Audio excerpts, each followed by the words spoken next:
Après Biya, ce que prévoit vraiment la constitution camerounaise. Une question traverse depuis des années les conversations camerounaises, dans les salons, les taxis, les réseaux sociaux. Une question que peu osent poser à voix haute, mais que tout le monde se pose en silence. Que se passera-t-il, institutionnellement, le jour où Paul Biya ne sera plus à la tête de l'État? La réponse existe, noir sur blanc, dans la Constitution. Mais entre le texte et la réalité politique, l'écart pourrait bien réserver des surprises. Partie 1. Contexte et faits vérifiables.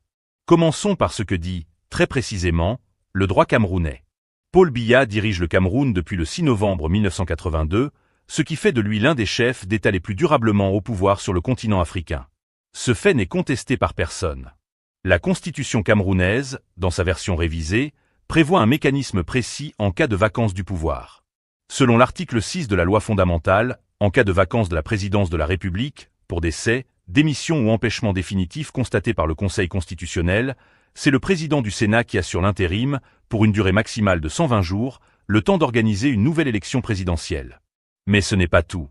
En avril 2026, une révision constitutionnelle a créé un poste de vice-président de la République, un poste resté à ce jour vacant, aucune nomination n'ayant été officiellement annoncée. Cette création a immédiatement relancé les spéculations sur une possible réorganisation de la ligne de succession, sans qu'aucune clarification officielle ne soit venue trancher la question du rôle exact que jouerait ce vice-président en cas de vacance du pouvoir.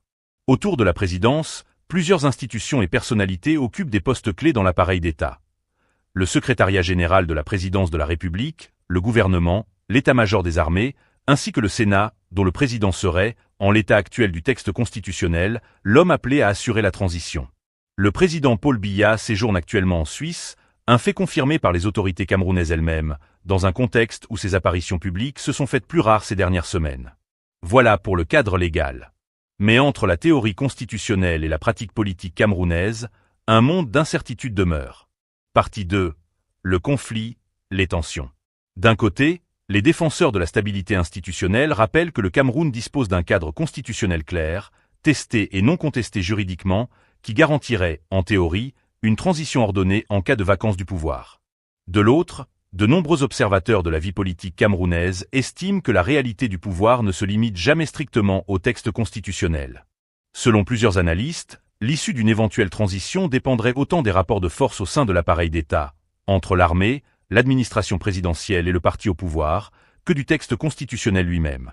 Certains experts avancent que la création récente du poste de vice-président pourrait, si elle venait à être suivie d'une nomination, redistribuer les cartes de façon significative. D'autres, au contraire, estiment que ce poste resterait largement symbolique tant qu'aucune personnalité n'y serait officiellement désignée. Et pourtant, un détail mérite d'être souligné. Dans plusieurs pays africains ayant connu des successions politiques complexes, l'écart entre le texte constitutionnel et la pratique réelle du pouvoir s'est parfois révélé considérable. Le Cameroun échappera-t-il à ce scénario? La question reste, à ce jour, entièrement ouverte. Partie 3. Décryptage et mise en perspective. Allons maintenant un peu plus loin dans l'analyse. Pourquoi la question de la succession suscite-t-elle autant d'anxiété dans l'opinion publique camerounaise? Parce que le Cameroun n'a, depuis son indépendance, connu qu'une seule véritable transition présidentielle. Celle de 1982, lorsque Paul Biya a succédé à Amadou Ahidjo. Depuis, plus aucune transition n'a eu lieu au sommet de l'État. Et forcément, lorsqu'un pays reste aussi longtemps avec le même président, la question de l'après devient progressivement une sorte de sujet tabou, mais que tout le monde regarde du coin de l'œil. Officiellement, on parle de politique, de développement, de projet, de nomination. Mais dès qu'un président s'absente un peu longtemps, certains commencent déjà à regarder les mouvements autour du palais avec une attention digne d'un détective. Un ministre change de bureau, ah, intéressant. Deux responsables se rencontrent, ça doit être la succession. Un haut fonctionnaire voyage, il prépare quelque chose. Et quelqu'un qui ne sait absolument rien arrive avec son téléphone. Mes sources sont formelles. Voilà comment commence souvent le grand championnat camerounais de la spéculation politique. Mais derrière cette satire, il existe une véritable question institutionnelle. La succession présidentielle ne concerne pas seulement le nom de la personne qui pourrait occuper le fauteuil présidentiel. Elle concerne surtout la manière dont le pouvoir passe d'une équipe à une autre sans provoquer une crise institutionnelle ou politique. Le Cameroun dispose d'un cadre constitutionnel qui prévoit des mécanismes en cas de vacance de la présidence. Sur le papier, donc, les règles existent. Mais certains observateurs soulignent une difficulté. Un texte, aussi important soit-il, ne peut fonctionner correctement que si les acteurs politiques acceptent de le respecter. Autrement dit, la Constitution peut montrer le chemin. Mais encore faut-il que tout le monde accepte de marcher dans la même direction. À l'inverse, d'autres analystes rappellent qu'il serait injuste de minimiser l'existence de ce cadre juridique. Le fait que des procédures soient prévues constitue déjà un élément de stabilité. Cela signifie qu'en théorie, une éventuelle vacance du pouvoir ne devrait pas être laissée au hasard. Et c'est une différence importante. Parce qu'un État ne devrait jamais découvrir les règles de succession le jour où la succession arrive. Les règles doivent être connues avant. Les institutions doivent être préparées avant. Et les acteurs doivent savoir ce que prévoit le droit avant que la situation ne devienne urgente. Mais la véritable inquiétude est ailleurs. Elle concerne la confiance. Lorsqu'une population ne sait pas clairement comment une transition pourrait se dérouler dans la pratique, chaque événement politique devient facilement sujet à interprétation. Une nomination devient un signal. Un limogeage devient un message. Une absence devient une énigme. Une rencontre devient une négociation secrète. Et parfois, une simple photo prise dans un couloir devient le début d'une théorie politique de 45 minutes sur YouTube. C'est précisément pourquoi la question de la succession doit être abordée avec sérieux et prudence. Il ne faut pas transformer chaque événement en preuve d'un scénario déjà écrit. Parce que personne, à ce stade, ne peut affirmer avec certitude quel sera le prochain chapitre de la vie politique camerounaise. Ce que l'on peut analyser, en revanche, ce sont les institutions, les mécanismes constitutionnels et les différents scénarios possibles. Et surtout, il faut éviter une erreur classique, confondre succession politique et succession annoncée. Parler de l'après-Biya ne signifie pas que le départ du président est imminent. Cela signifie simplement qu'un jour, comme dans toute république, une transition devra nécessairement avoir lieu. La vraie question est donc de savoir si cette transition pourra être organisée dans un climat de stabilité, de transparence et de respect des institutions. Car une succession ne concerne pas seulement le palais des tout-dits. Elle concerne tout le pays.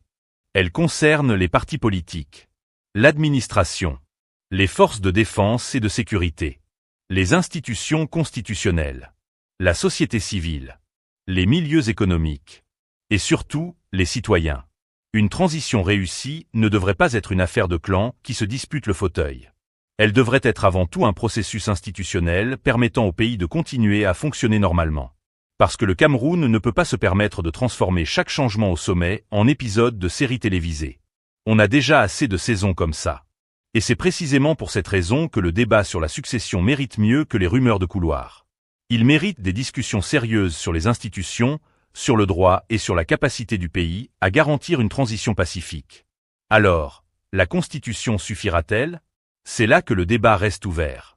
Certains diront, les règles existent, donc il faut simplement les appliquer.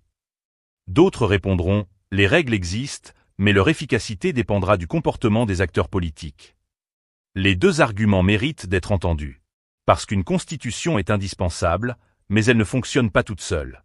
Il faut des institutions capables de la faire respecter. Il faut des acteurs qui acceptent les limites du pouvoir. Et surtout, il faut éviter qu'une période de transition devienne un concours de rapports de force.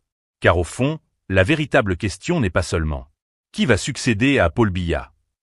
La question essentielle est plutôt « Comment cette succession se déroulera-t-elle » Et c'est probablement là que se jouera une grande partie de la stabilité future du Cameroun. Parce qu'une transition réussie, ce n'est pas simplement quelqu'un qui s'assoit dans le fauteuil présidentiel. C'est un pays qui continue de fonctionner normalement pendant que le fauteuil change d'occupant. Et ça, mes chers amis, ce serait déjà une sacrée bonne nouvelle pour tout le monde. Partie 4. Analyse satirique des pratiques. Il y a une expression que la politique camerounaise maîtrise presque à la perfection. On verra le moment venu. Une petite phrase magique. Elle permet de ne confirmer ni d'infirmer, de ne promettre ni de refuser. Et surtout, elle permet de répondre à une question compliquée sans véritablement y répondre. Vous demandez, qui sera nommé? Réponse, on verra le moment venu. Vous demandez, quand? Même réponse. Vous demandez, mais qui décide? Encore, on verra le moment venu. À ce rythme, le moment venu pourrait presque devenir un ministère à lui tout seul. Mais lorsqu'on parle de succession présidentielle, cette formule devient beaucoup plus sérieuse. Prenons justement la question du vice-président. La création d'un tel poste peut être présentée comme un mécanisme permettant de renforcer la continuité institutionnelle et de mieux encadrer une éventuelle transition. Sur le papier, l'idée peut donc sembler rassurante. Mais lorsqu'un poste aussi stratégique reste vacant, forcément, les questions commencent. C'est un peu comme installer une magnifique chaise au premier rang d'une cérémonie, inscrire « réservé » dessus, puis attendre que tout le monde devine qui doit venir s'asseoir. Personne ne touche à la chaise. Tout le monde la regarde. Et si quelqu'un ose demander « Mais cette chaise est réservée à qui ?» On lui répond « Attendons le moment venu ». Voilà toute la subtilité du système. Les fondations peuvent être visibles alors que le plan final reste encore difficile à lire. On crée un mécanisme. On prévoit une institution. On définit des règles. Mais la question de savoir comment tout cela fonctionnerait concrètement dans une situation réelle reste naturellement au centre des interrogations. Et c'est précisément dans cet espace que les spéculations apparaissent. Un responsable politique fait un déplacement, quelqu'un y voit un signal. Une nomination intervient, quelqu'un y voit une stratégie. Deux personnalités sont photographiées ensemble. Immédiatement, certains commencent déjà à composer le prochain gouvernement. Et puis arrive le fameux message. Mes sources sont formelles. Quand vous voyez cette phrase sur WhatsApp, prenez une chaise, mais surtout ne prenez pas encore l'information pour une vérité. Parce qu'entre une information vérifiée et une interprétation politique, il existe une différence énorme. Le véritable enjeu, les textes ou les rapports de force. C'est là que le débat devient intéressant. Une constitution peut prévoir des mécanismes précis. Mais la question fondamentale est de savoir comment ces mécanismes seraient appliqués dans une situation politique réelle. Car une transition ne se déroule jamais uniquement sur du papier. Elle implique des institutions, des responsables politiques, des administrations, des partis, des acteurs économiques, et surtout, une volonté collective de respecter les règles. C'est pourquoi certains observateurs considèrent que le cadre constitutionnel est indispensable, mais qu'il doit être accompagné d'institutions suffisamment solides pour garantir son application. D'autres, au contraire, rappellent que l'existence même de règles précises constitue déjà une garantie importante. Et finalement, les deux perspectives peuvent coexister. Le texte est nécessaire, mais son application est tout aussi importante. Parce qu'une constitution peut être parfaitement rédigée. Mais si chacun commence à l'interpréter selon son intérêt du moment, alors nous avons un problème. Et au Cameroun, on connaît bien le principe.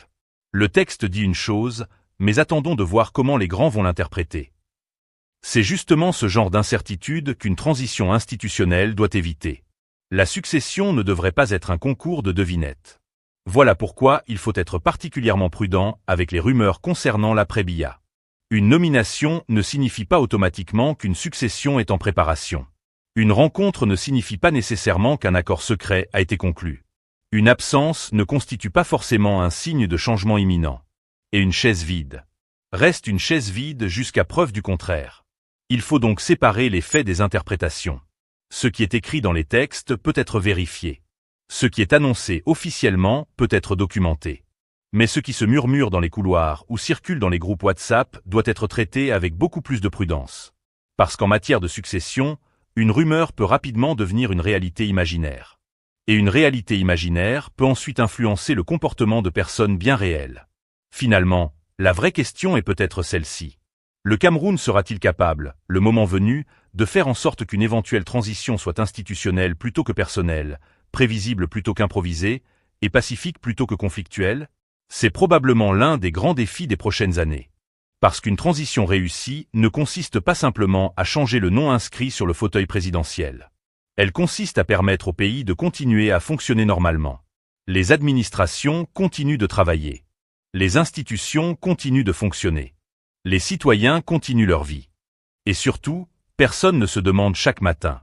Alors, qui commande aujourd'hui? Parce que si un jour cette question devient nécessaire, cela voudrait dire que les institutions n'ont pas suffisamment joué leur rôle. Et là, même notre fameux « on verra le moment venu » ne suffira plus. Conclusion. Alors, que retenir de cette analyse? Ce qui est vérifiable, c'est que le cadre constitutionnel camerounais prévoit des mécanismes destinés à encadrer une éventuelle vacance du pouvoir, et que la question du vice-président constitue désormais un élément important du débat institutionnel. Mais ce que nous ne pouvons pas affirmer aujourd'hui, c'est exactement comment ces mécanismes seraient appliqués dans la pratique si une situation de vacance devait réellement se présenter. C'est là que se trouve toute l'importance du débat. Le Cameroun dispose-t-il d'un cadre suffisamment solide pour garantir une transition apaisée? Ou bien la réalité politique pourrait-elle, comme certains le craignent, dépasser les textes? La réponse appartient en grande partie aux institutions et aux acteurs qui auront à appliquer ces règles. Mais vous, qu'en pensez-vous? Faites-vous confiance au cadre constitutionnel camerounais pour garantir une transition stable et pacifique, ou pensez-vous que le véritable scénario pourrait se jouer dans les coulisses du pouvoir? Dites-nous votre avis en commentaire. Et surtout, dans ce genre de débat, faisons la différence entre le droit, les faits vérifiables et les spéculations. Parce qu'au Cameroun, entre ce que dit la Constitution, ce qu'on raconte et quelqu'un qui connaît quelqu'un qui aurait entendu, il y a parfois tout un continent. Pour apprendre à mieux décoder l'actualité politique sans tomber dans les pièges de la manipulation, retrouvez notre guide « Décrypter l'actu politique camerounaise sans se faire manipuler », disponible via le lien en description. Abonnez-vous à Camé News, activez la cloche et partagez cette vidéo. Ici, nous analysons les textes, nous questionnons les faits et nous gardons notre indépendance. Et surtout, on garde un œil sur cette fameuse chaise vide. Parce qu'en politique camerounaise, même une chaise peut parfois devenir un sujet national.